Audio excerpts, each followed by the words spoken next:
नमस्कार दोस्तों, मैं आपका अपना हिमांशु ठाकुर और आप देख रहे हैं आपका अपना चैनल यूटी न्यूज नेटवर्क। दोस्तों, इस वक्त मेरी मौजूदगी है काशीपुर के राधे हरि स्नातकोत्तर महाविद्यालय में। दरअसल राधे हरि स्नातकोत्तर महाविद्यालय की नई प्राचार्य सुमिता श्रीवास्तव जी अभी हमारे साथ मौजूद हैं। आज हम इनसे बातचीत करेंगे। काशीपुर पहुंची हैं, काशीपुर में इन्होंने राधे हरि कॉलेज में पदभार ग्रहण कर लिया है। इनकी क्या प्राथमिकताएं हैं, किस तरीके से ये कॉलेज के विकास को देखती हैं, किस तरीके से ये समस्याओं को देखती हैं, किस तरीके से ये समस्याओं के समाधान को देखती हैं, हर विषय पर बातचीत करने का प्रयास करेंगे। मैम, सबसे पहले बहुत बहुत स्वागत है आपका। कैसे हैं? धन्यवाद। सबसे पहले बातचीत की अगर हम शुरुआत करते हैं तो शुरुआत इसी से होती है कि सुमिता श्रीवास्तव जी की प्राथमिकताएं राधे हरि स्नातकोत्तर महाविद्यालय के विकास और सर्वांगीण विकास को लेकर के किस तरीके की? काशीपुर कॉलेज जो राधे हरि राजकीय स्नातकोत्तर महाविद्यालय काशीपुर है, इसमें जो हमारी प्रायोरिटीज़ हैं उसमें अभी सबसे पहले यहाँ पे नैक मूल्यांकन का चौथा चरण शुरू हो गया है और हमारी प्राथमिकता यह है कि नैक मूल्यांकन के लिए हमें अच्छा से अच्छा ग्रेड मिले, इसके लिए पूरा प्रयास किया जाएगा। और नैक के अंतर्गत ही इस महाविद्यालय में एक बढ़िया शैक्षिक माहौल हो, स्टूडेंट्स फ्रेंडली इन्वायरमेंट हो, इन सब पे ध्यान दिया जाएगा। उत्तराखंड सरकार की जितनी भी योजनाएं हैं जो छात्रों के लिए लाभान्वित करती हैं, वो सारी योजनाओं का यहाँ सफल क्रियान्वयन हो जिससे बच्चों को उसका लाभ मिले। जैसे देवभूमि उद्यमिता योजना है, या फिर इस मुख्यमंत्री स्कॉलरशिप है, या फिर स्किल डेवलपमेंट कोर्सेज हैं, वोकेशनल कोर्सेज हैं, ऑनलाइन डिजिटल प्लेटफॉर्म्स हैं। इन सारे प्लेटफॉर्म्स पे स्टूडेंट्स को ज़्यादा से ज़्यादा लाभ मिले, ये सारी मेरी प्राथमिकताएं होंगी। अभी आपको ज़्यादा समय पदभार ग्रहण किए हुए हुआ नहीं है, लेकिन फिर भी जब से आप आई हैं तो बेसिकली जितना कुछ आपने देखा और ऑब्जर्व किया है, राधे हरि कॉलेज की प्रमुख समस्याएं आपकी नज़र में क्या नज़र आई हैं और प्रमुख चुनौतियां जो आपके सामने आने वाली हैं? चूँकि यह महाविद्यालय काफ़ी बड़ा है, बड़ा का मतलब कि इसमें छात्र संख्या लगभग 6,500 है और प्राध्यापकों और कर्मचारियों की संख्या लगभग 118 है। तो एक बड़ा कॉलेज है तो बड़े कॉलेज की अपनी चुनौतियाँ होती हैं, और परंतु यहाँ पे इंफ्रास्ट्रक्चर अच्छा है, उसे मेंटेन करने की आवश्यकता है।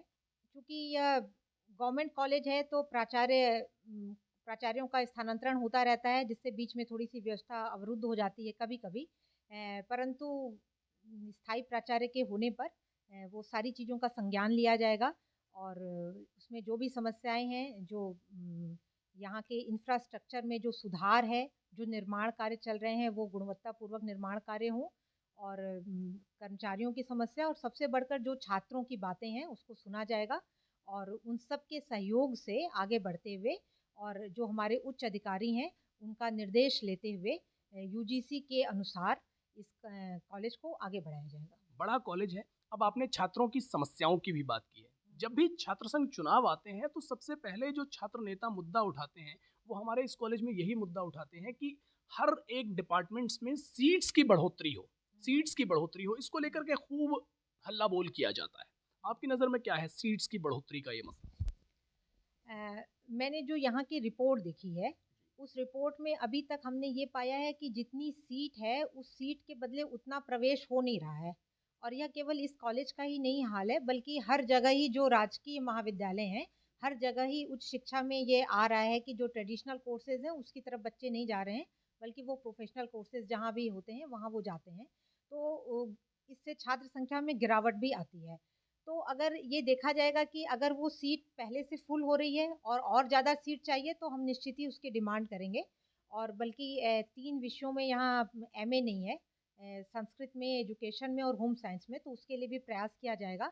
और अगर बच्चों की जो भी जायज़ मांगे होंगी, जो उनके हित में होंगी, तो उसको हम अपने से आगे बढ़ाएंगे। जो निदेशालय के लेवल की हैं तो वहाँ भेजेंगे, जो विश्वविद्यालय लेवल की हैं वहाँ भेजेंगे, और बिल्कुल उसे आगे बढ़ाएंगे। छात्र नेताओं की अगर हम माने और छात्र संघ से जुड़े जितने लोग हमें अभी तक मिलते हैं, उनसे कन्वर्सेशंस होती हैं, तो उनकी जो सबसे प्रमुख समस्या आज के समय में है वो ये है कि भैया छात्र संघ चुनाव जल्द से जल्द कराए जाएं। और ऐसे में वो सबसे पहले अगर किसी से मिलेंगे तो महाविद्यालय के प्राचार्य यानी कि आपसे मिलेंगे, आपके पास आएंगे, हल्ला बोल भी करेंगे, धरना भी देंगे, प्रदर्शन भी करेंगे, तालाबंदी भी करेंगे, ज्ञापन भी सौंपेंगे। लेकिन मैं आपके जरिए ये जानना भी चाहता हूँ और पब्लिक को भी बताना चाहता हूँ कि छात्र संघ चुनाव कब हों, कैसे हो या ना हो, इसमें आप जैसे कि प्राचार्य हैं तो आपका कितना बड़ा रोल प्ले है या फिर क्या?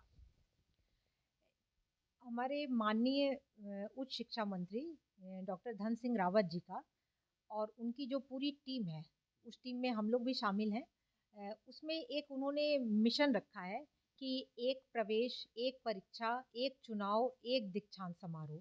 तो उनका कहना ये है कि जब एक ही साथ, एक ही तिथि पे ये सारी चीज़ें होंगी, ताकि एक पूरे उत्तराखंड राज्य में एक जैसा शैक्षिक माहौल बने। तो छात्र संघ चुनाव के संबंध में हम लोगों को दिशा निर्देश प्राप्त होते हैं उच्च शिक्षा निदेशालय से। और बल्कि चुनाव में ही नहीं, बल्कि प्रवेश के लिए भी, परीक्षा के लिए भी कुछ चीज़ें हमें विश्वविद्यालय द्वारा दी जाती हैं। जैसे प्रवेश है और परीक्षा है, जो विश्वविद्यालय तिथि निर्धारित करता है उसको हम सक्सेसफुली ऑर्गेनाइज कराते हैं। और वैसे जब छात्र संघ चुनाव है तो उसकी जो तिथि है वो निदेशालय द्वारा दी जाएगी, उच्च शिक्षा निदेशालय द्वारा। और जैसे ही वो तिथि हमें दी जाएगी, हम लोग बिल्कुल तैयार हैं, हम छात्र संघ चुनाव करा देंगे। ये अगर बच्चे हमें ज्ञापन देते हैं तो हम उस ज्ञापन को आगे तक भेज देंगे, लेकिन वो निर्णय हम नहीं ले सकते हैं। प्राचार्य वो निर्णय नहीं ले सकते कि चुनाव किस तारीख को होगा। वो अधिकार प्राचार्यों को नहीं दिया गया है। प्राचार्यों को यह कहा गया है कि जिस दिन हम आपको बताएंगे कि इस दिन चुनाव होना है, उस दिन आप चुनाव करा लें। बाहरी छात्रों का प्रवेश या फिर ये कह सकते हैं कि बाहरी जो होते हैं वो छात्र नहीं होते, वो असामाजिक तत्व होते हैं, उनका कॉलेज में प्रवेश कैसे रोका जाए? हर साल ये समस्या उजागर होती है, इस पर खूब हल्ला बोल होता है, लेकिन समस्या वहीं की वहीं बनी रहती है। इस पर आपका क्या रोड मैप रहने वाला है? कैसे रोकेंगी बाहरी लोगों का प्रवेश? आ, बाहरी लोगों के प्रवेश रोकने के लिए कॉलेज में प्रोक्टोरियल बोर्ड का गठन किया जाता है। और प्रोक्टोरियल बोर्ड समय समय पे घूम के देखता है कि कौन से बच्चे बाहरी हैं, कौन से नहीं हैं। उसके लिए सबसे अच्छा यही होता है कि उनको आई कार्ड दिया जाता है। जो बच्चा कॉलेज में इनरोल्ड है उसके पास आई कार्ड होता है, वो आई कार्ड से एंट्री ले। और अगर आई कार्ड के अलावा कोई दूसरा बच्चा है जो किसी विशेष काम से कॉलेज में आ रहा है, तो वो उसमें एंट्री करे कि हम किस काम से जा रहे हैं, किसके पास जा रहे हैं। और इस तरह की व्यवस्थाएं उसमें लागू की जाएंगी। और समय समय पे प्रोक्टोरियल बोर्ड भी इस चीज़ को देखेगा कि बच्चे कौन से हैं जो बाहरी हैं, ताकि हम उनमें भेद कर सकें। तो इस तरह से हम लोग उस समस्या से रूबरू होंगे, उसको कंट्रोल करने की कोशिश करेंगे। तो साथियों, आपने सुना सुमिता श्रीवास्तव जी को, प्राचार्य हैं राधे हरी स्नातकोत्तर महाविद्यालय की। इनका कहना है कि छात्रों से संबंधित, छात्र हितों से संबंधित, कॉलेज के हितों से संबंधित अगर कोई भी परेशानी, कोई भी समस्या हमारी नजर में आएगी तो उसका पूर्ण रूप से निराकरण करने का प्रयास रहेगा और यही इनकी प्राथमिकताएं हैं। इनकी प्राथमिकताओं की फहरिस्त हालांकि थोड़ी लंबी जरूर है। अब देखना यह होगा कि जो इनकी प्राथमिकताएं हैं वो भविष्य में किस प्रकार से आपको और हमें नजर आती हैं, धरातल पर उतरती हुई। फिलहाल मुझे विदा दीजिए। धन्यवाद।